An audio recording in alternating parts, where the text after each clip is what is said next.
In the previous video, we used mnemonics to learn a bunch of Spanish connecting words, and these words were located in an amusement park in Yol. The words that we're about to learn won't be in the amusement park because they don't belong there. Think about your own kitchen. You can keep all kinds of dishes in a kitchen cabinet, but you probably won't find your socks there. Socks belong in a different place in the house. So let's go to a different part of Joel's world where there are new types of words to learn. Whenever Joel leaves the amusement park, he always has to make a long trip through the open country before he can get back to town. Joel rarely enjoys this trip because the countryside is full of hairy animals, especially sheep. The first scene that he encounters isn't too bad because the sheep are behind fences, some on the left and some on the right. Here, all he needs to do is walk along the path between the sheep pastures, and he should be safe. Today, as Joel braces himself to pass by the sheep, the shepherd says, "Hi, who are you?" Joel is distracted, and his knee-jerk response is to say, "Yo," as if to say, "Hey, what's up?" He's trying to seem cool and unfazed by the presence of large woolly mammals. The shepherd finds it interesting that Joel's name is Yo. Of course, that's not Joel's real name, but now that he said it, he decides to stick with it. Every time he's with the shepherd here, Joel is going to refer to himself as Yo. In fact, this is Joel's word for I, as in I am a bee, or Yo am a bee. He often pronounces it with a slight y, as in Yo, and that makes it almost sound like Joel. As Joel looks around, he notices that the sheep are separated into two categories. The sheep on the left are all female, and the sheep on the right are all male. In each case, there's a sheep who's doing something interesting. One of the female sheep is singing, la, and one of the male sheep is drinking ale. The shepherd is proud of his talented sheep. He tells Joel, look at the sheep." But when the shepherd said, "the sheep," he wasn't being specific. Which sheep is the sheep? Does he mean the female sheep or the male sheep? Joel is annoyed at this ambiguity. He really wants to get out of here, but the shepherd keeps insisting, "Look at the sheep." Joel doesn't know how to obey because he doesn't know which sheep he's supposed to look at, the male sheep or the female sheep. Finally, in order to get something done, Joel decides to do something about this. He pulls some spray paint out of his pocket, and he goes to a fence post on the left side and draws some music notes on the fence post using the spray paint for the female sheep's pasture. Then he goes over to the right side and draws a glass of ale on the fence post for the male sheep. The shepherd is shocked that Joel would deface his property, but Joel tells him, "I'm helping you communicate. You need to speak clearly. Do you want me to look at la sheep, or do you want me to look at el sheep?" Joel is trying to have him specify whether he means the female sheep or the male sheep. The word la means the, but specifically for feminine nouns, such as a female sheep who's singing la. The word el means the for masculine nouns, for example, a guy who's drinking ale. See, Spanish doesn't have a simple word for the word the. For Joel, everything in the world is either feminine or masculine, so he puts people and things either on the left or on the right. As you visualize this scene in your head, it's important to take careful notice that the female sheep are all on the left, and the male sheep are all on the right. This is going to be a theme throughout this entire course. You apply la to things on the left, and you apply el to things on the right. The shepherd objects, "But you're still vandalizing my property." "No," argues Joel. "This isn't vandalism. It's art." After Joel puts his spray paint back away, he looks around. Even though he doesn't like sheep, he knows that they're pretty expensive in Yol, and the shepherd seems to have a lot of them. Suddenly, Joel is curious to know how wealthy the shepherd is. "How much is one sheep worth?" he asks the shepherd. The shepherd tells Joel, "It depends. Do you mean a special talented sheep or just any old sheep?" Joel doesn't care about the talented sheep. Since he just wants to calculate the shepherd's wealth, he's interested to know what the normal sheep cost. So he says, not el sheep or la sheep, just any old sheep. But then suddenly Joel stops short. "Hey, what are you doing?" The shepherd has suddenly taken Joel's spray paint away. Joel watches as the shepherd begins to do his own art on the right side fence, spraying the word un. He then tells Joel, "Un sheep is worth 50 yens. The word un means a or a, as in a male sheep. It sounds kind of like the English word one, but it's pronounced un. So you say un sheep. This is how Joel talks, and you want to be able to imitate it. As another example, a man would be un man. But the shepherd doesn't stop there. He also goes to the left side and sprays the word una on the fence of the female sheep. This word is like un, but now it has the letter A at the end, indicating that it's feminine. The shepherd explains, "Un sheep is worth 50 yen, but una sheep is worth 70 yen because they're more valuable. They can be taught how to sing." According to the shepherd, the a sound at the end of una is to indicate that these sheep are female, and therefore they can be taught how to sing. Apparently, the male sheep are less talented, so they're not worth as much. Let's go over what we've learned here. We now have the two words that mean the, la and el. And we have two words that mean a, un and una. Remember that the ones that Joel spray painted, pictured on the front, are more important. They mean the sheep, specifically. Whereas un and una, further back, simply refer to a sheep or any old sheep. Also make sure that you can remember which words are on the left and which words are on the right, keeping feminine things on the left and masculine things on the right. For example, a woman is una woman, while a man is un man. The man is el man, and the woman is la woman. You want to make sure you know left from right while you use these words. Now let's learn something special about the articles. We've learned that the words that Joel spray painted on the fence posts, el and la, mean the. For example, the man is el man, and the woman is la woman.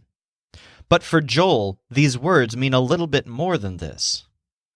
Joel thinks that he put a lot of work into his artwork when he was spray painting, so he puts a lot of significance into these words. Sometimes he even uses them by themselves without a noun. Let's use an example of where this might be the case. If we were talking about sheep, I might say, "I want the sheep that's singing." But Joel would probably just say, "I want la that's singing." As you can see, in Joel's mind, even though la simply means the, he might actually use la to mean the sheep. Similarly, the sheep that's drinking could be el that's drinking. Now, to be fair, we kind of do this in English too. Instead of the sheep that's singing, I can say the one that's singing, if I'm being a little bit lazy. I've left out the noun sheep and replaced it with the lazier word one. Well, what Joel does is similar, but he doesn't even bother to say one. He just says the that's singing, or la que is singing. So the English phrase the one that is generally translated into Spanish as el que or la que, depending on whether the noun, which Joel left out because he's lazy, is masculine or feminine. So here's another example. Papa is the one that always gets worried. So what you'll hear in this example is Papa is el que always gets worried. Papa is the that always gets worried. Papá es el que siempre Se preocupa. So when Joel says el que or la que, what he generally means is the one that. He chooses la que if the omitted noun is feminine, or el que if it's masculine. Just imagine Joel pointing at one of the sheep, masculine or feminine, and saying, the one that's singing, or the one that's drinking. If you want to sound like a native Spanish speaker, you actually have to use these phrases a lot. Native speakers use them in almost every conversation. A great way to get used to it is to write your own sentences that use these phrases. Now, after he talks with the shepherd, Joel walks past the sheep pastures as quickly as he can. By the time he's beyond them, he's pretty tired. So Joel rests beneath a tree on the top of a hill. He leans against the tree, resting in preparation for the long journey ahead of him to go home. Meanwhile, a storm is beginning to gather on the horizon. Now this is where we begin really learning about some of the most essential grammar in the Spanish language, including the core of Spanish sentence structure. This hill right here, where Joel is resting, is an extremely important place in Joel's world. In order to learn this lesson effectively, there are a few things to notice here. First of all, Joel is leaning against a tree on the top of a hill while a storm is about to start. In my opinion, that's a pretty bad idea unless you want to be the victim of a direct lightning strike. But Joel doesn't always think through these things. And when he does get hurt, he usually victimizes himself. So if he were to be directly struck by lightning, he would probably blame the storm, making himself the victim or direct object of the strike. This entire scene at the top of the hill is what we call the direct object scene. Unfortunately, this is a place that confuses English speakers pretty horribly, and that's because we're talking about a type of pronoun that works very differently in Spanish than it does in English. The best example is the word him. In English, we say, I see him. But Joel never says that. Instead, he says something more like, him I see. Joel's going to show you how this works in just a second. As long as you remember to imitate Joel using his voice as you're about to hear it, you'll probably get this right. The shepherd walks up the hill to the tree. It's the shepherd's break, and he wants to spend it drinking tea and singing quietly. The shepherd is a pious man and usually sings hymns in his off time. One of the shepherd's most interesting possessions is a self-heating teapot which the shepherd sets down on the right side of the scene. Meanwhile, he sets his staff down on the left side and sits quietly humming a hymn tune as the tea heats up. He doesn't realize how dangerous it is to heat up tea near Joel. The steam from the tea enters Joel's nostrils, and in a moment's transformation, Joel is suddenly in his mischievous and mysterious mode. Joel says gravely, "Lo and behold, I smell something." The shepherd stops singing, surprised. He's seen Joel around, but he never expected Joel to use such quaint language as "lo and behold." These words seem more suited to an old hymn than to a rude bee who spray paints fences. "What do you smell?" asks the shepherd. Joel continues, "Lo, I smell. The tea I smell. Lo, I covet. Lo, I smell." Okay, that sounds a bit weird, but when Joel says, "Lo, I smell," he's referring to the tea. The word lo, spelled L-O, is a direct object.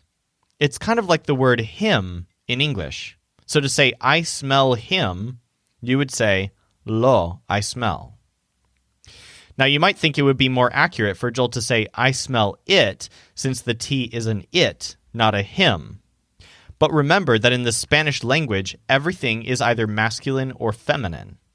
The Spanish language doesn't have a proper word for it. When you smell something, or see something, or hear something, it's always a him or a her. So when Joel says, "Lo, I smell," he means I smell it or I smell him. Again, he's referring to the tea. And as you might have noticed, the word lo is at the beginning of the sentence instead of at the end. It's a Joel thing. He always says him this way.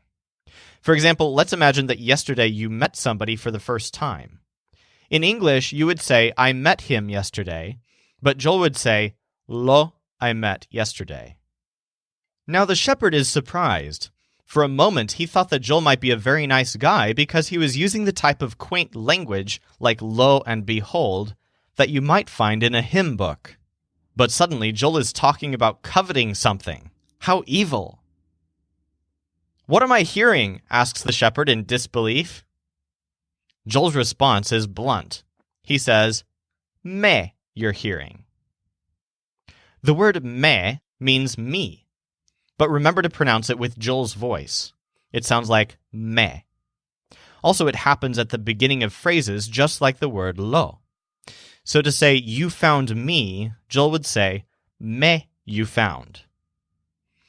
You might be wondering why we have two different words for Joel. I thought we called Joel yo when we were at the sheep pastures. Why has it changed? Well, yo was a different version of the word. So, yo means I, as in the sentence, I am a bee. But me means me, as in he sees me. So just like the English words I and me are different, even though they refer to the same person, me, each Spanish pronoun is used in its own particular situation. Ultimately, remember that yo refers to Joel when he's in the sheep pasture scene, but me refers to Joel here under the tree in the same way that lo, or him, would be used. So let's look at some examples of how lo and me are used. Our first example is, they called me. So this would be, me they called. Me llamaron. Next, they called him. So that would be, lo they called. Lo llamaron. In the next example, we're going to say, your father knows him. In this case, the phrase your father actually happens at the beginning of the sentence before the whole lo phrase. But we still have to put lo before the verb knows. So what you're literally hearing here is, your father him knows, or your father lo knows. Tu padre lo conoce. A variation on this would be, your father knows me, or your father me knows. Tu padre me conoce. We have one more word to learn here on the hill. The shepherd wants to begin singing hymns again, but he's forgotten what key he was singing in. So he presses a button on his staff, which is on the left side of the scene, and the staff produces a pitch that sounds like someone's singing. La. Oh yes, A major, says the shepherd, and he begins singing his hymns again. Joel is amazed. Wait a second, your staff can sing? I hear it. That's bizarre. To say I hear it, Joel says, la, I hear. So the word la is just like the word lo, except that it's used for feminine objects. It literally means her, as in I hear her, or la, I hear. Now don't be confused. We've already learned the word la in the sheep pasture, where it means the. But that's a different word. In that scene, la means the, as in the house, which would be la house. Here it means her, as in I hear her, or la I hear. Even though these two words are spelled and pronounced identically, they mean two completely different things. Whenever you use them, you're always going to know which one you're using. La meaning the versus la meaning her. So here are a couple of examples with la. They called her. That would be la they called. La llamaron. Now how about your father knows her, which is Your father, la, knows. Tu padre la conoce. To review these 3 words, imagine in your head the entire scene laid out in front of you. La is represented by the staff on the left side. Me is in the middle where Joel is, right at the base of the tree. And lo is on the right side at the teapot. Let's quickly practice using all 3 words correctly. To do this, we'll make use of the sentence, you found him. So we could actually use any of our 3 direct object pronouns in this sentence structure. It could be you found me, or me you found. It could be la you found, or it could be lo you found. In each case, we're only changing 1 word and the sentence structure stays the same. So here's a quick mini quiz. How do you say, you found me?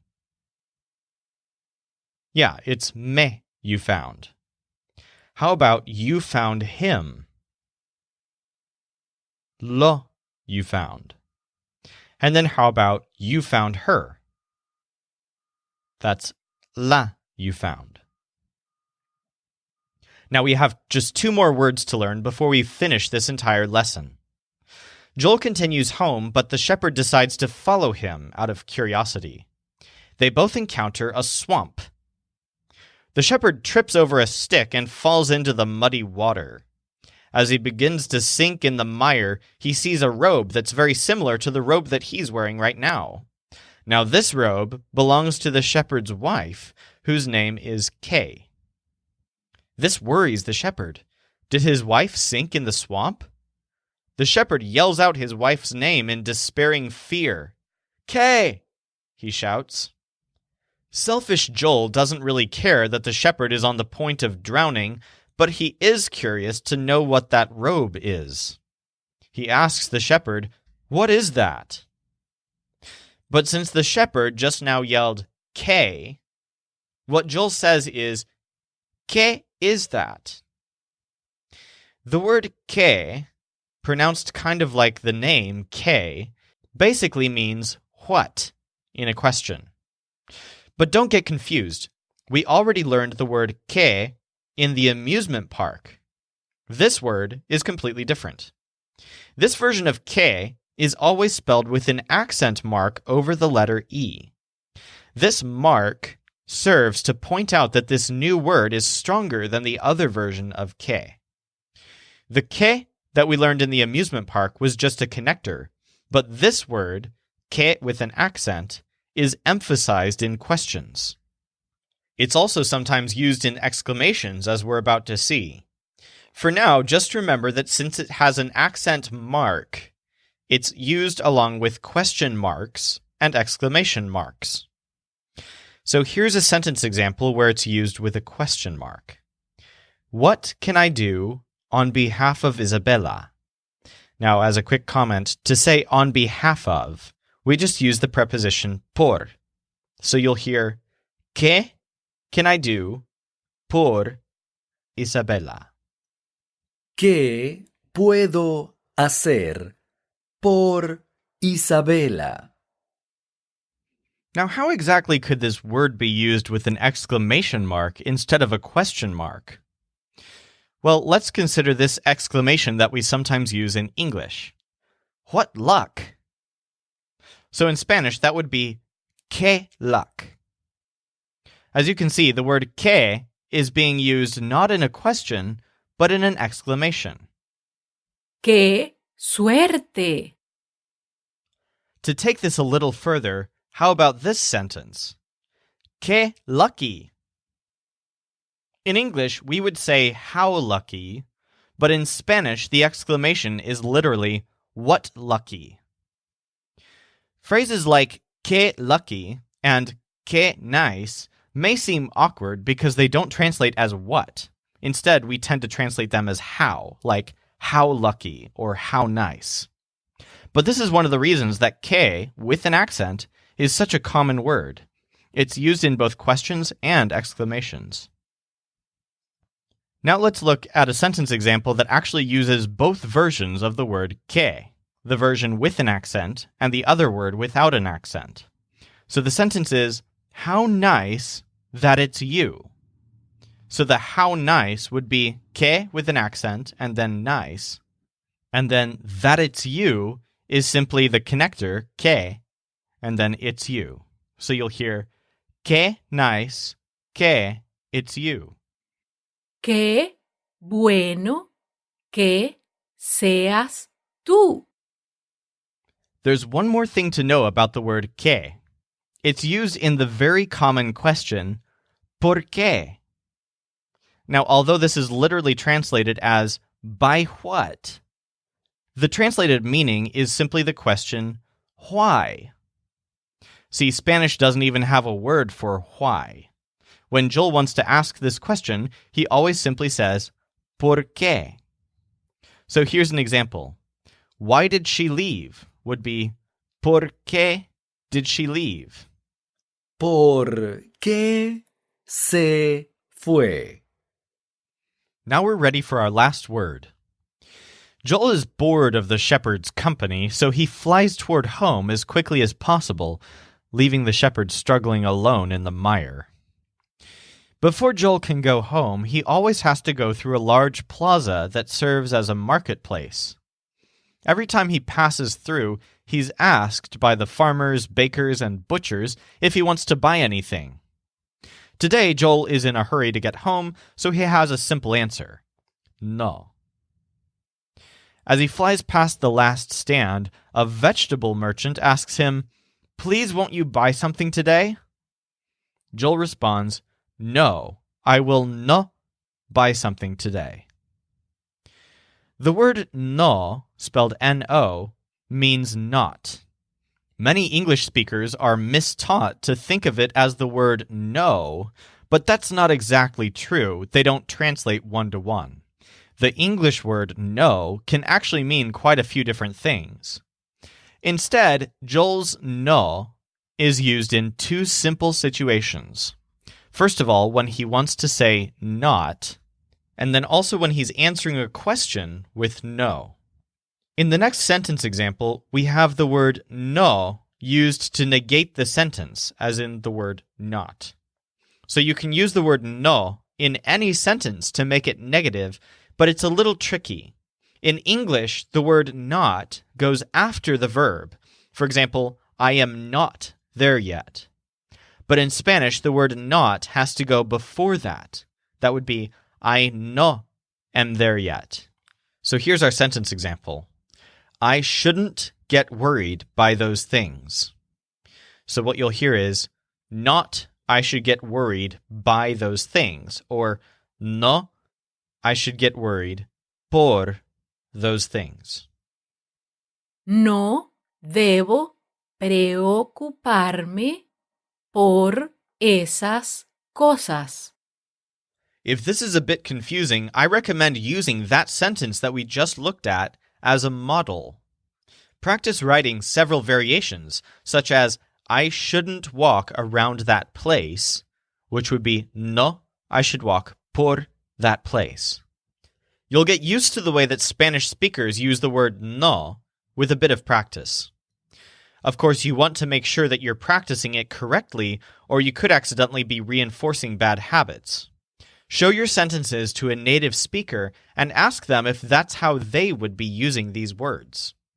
Actually, you should especially be doing this with lo, la, and me, the direct objects, which are some of the hardest words for English speakers to use effectively.